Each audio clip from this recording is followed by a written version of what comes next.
My name is Hans Vandermaelen. I'm working for the Flemish Research Institute for Agriculture, Fisheries and Foods. And together with my colleagues, Sylvie, Ennio and Lene, I'm coordinating the Belgian testing ground within SoilValues. So from ILVO, we actually have two tasks within the SoilValues project. We're working on the coordination of our Belgian testing ground. We also have an important role in coordinating the testing grounds, all the testing grounds within the consortium.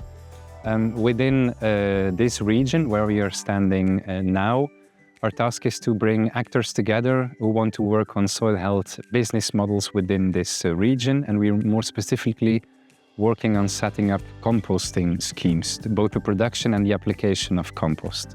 We are situated within Belgium, but quite close to the border with the Netherlands, in Polder area actually, and very close to the harbor of the port of Antwerp. Applying compost and producing the compost for applying is of course a way to not just improve one aspect of living in fertile soils. It connects to a very big diversity of possible advantages on both farm level and both on a societal level. So we will not only measure one specific impact, for example, on the fertility of the soil or the water capacity of the soil, etc. We will include a diversity of possible advantages that is as wide as possible. Something that we learned from the first 2 years of this project is there is not one type of compost and there is not one type of applying compost.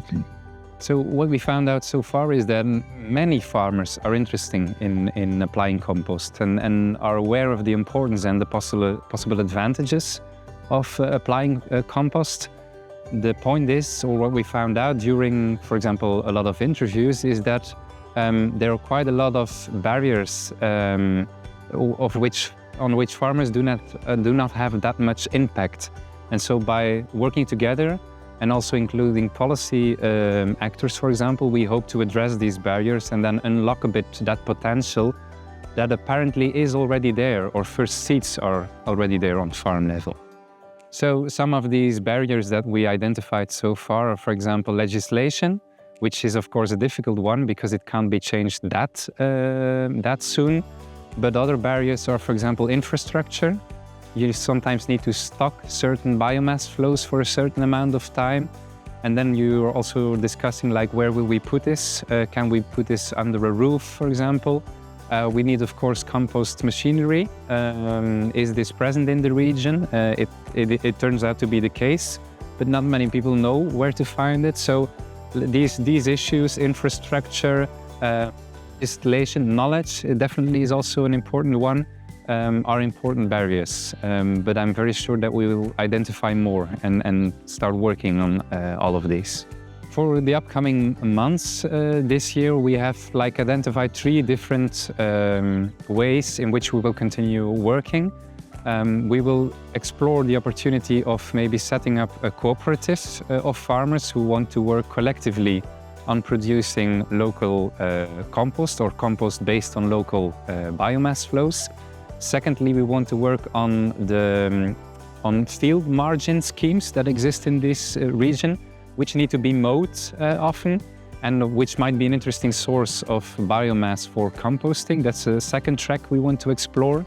And then third, from this identification phase, we identified some farms and we selected some farms that were very interested in participating in our monitoring scheme. And we will work with them and see where this will lead us. It doesn't necessarily have to imply that they all become part of this cooperative, for example. If they today already work in a very autonomous way on compost production and application, we might just enter into a discussion of how to improve, for example, their way of working. That are a bit the 3 different tracks that we see for our work in 2024.